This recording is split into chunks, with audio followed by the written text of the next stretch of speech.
So ayan mga kadrama-rama, alam ko pong inaabangan nyo po no, yung next na mangyayari po dito sa Abot Kami na Pangarap dahil sobrang nakaka-tense na nga po no, tsaka nakaka-excite na nga din po yung pinapakita ni Director every episode dito sa Abot Kami na Pangarap.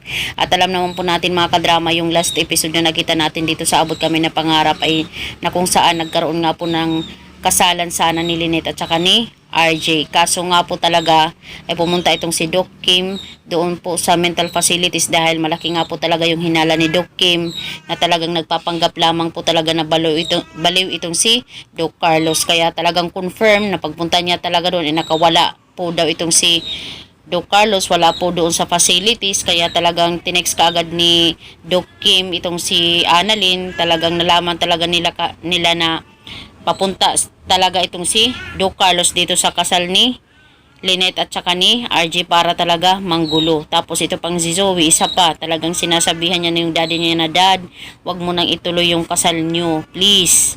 Kasi may disaster doon na darating." Kaya nagtataka talaga itong si RJ at saka sila Giselle. Bakit yun na lang talaga yung sinasabi ni Zoe na kung saan biglaan naman yung pagsasabi niya, 'di ba? Kasi alam ni Zoe kasi nga po magkakuntsaba sila ng kanyang ama. Kaya gusto niya talagang iligtas itong si RJ dahil mahal na mahal talaga ni Zoe yung daddy niya. So ngayon itong si Carlos ay nagpanggap mga po talaga bilang padre. Talagang naglagay pa siya talaga sa kanyang ulo no ng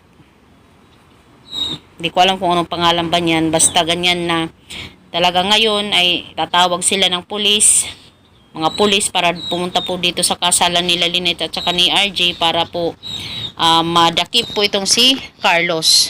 Sana nga po mga kadrama no ay mahuli na talaga itong si Doc Carlos at saka makulong na po talaga siya.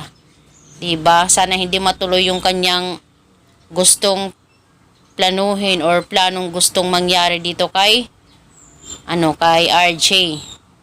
Sinabi pa nga ni Carlos na para wala na daw wala na daw makinabang dito kay Lynette. Hindi ko alam kung anong gagawin na naman nito eh. So mga kadrama, itong si Giselle din talaga ay tatanungin din talaga itong si Zoe kung bakit sinasabi niya yung mga bagay na yun na parang may alam siya sa mga mangyayari. Yung mga next na mangyayari.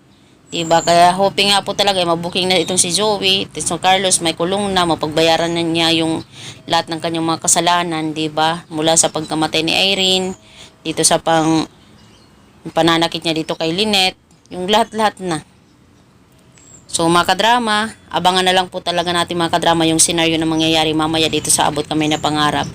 Dahil alam ko na na-excite na din po talaga kayo na manood, kahit din po ako excited din po ako dahil papalapit na talaga yung pagtatapos ng Abot Kami na Pangarap mga kadrama. So yun lang po mga kadrama, maraming salamat again sa palagi niyong panonood. Huwag niyo pong kalimutan na i-like, i-share, at saka i-subscribe po yung aking channel para sa susunod na video mga kadrama is ma-update ko po kayo.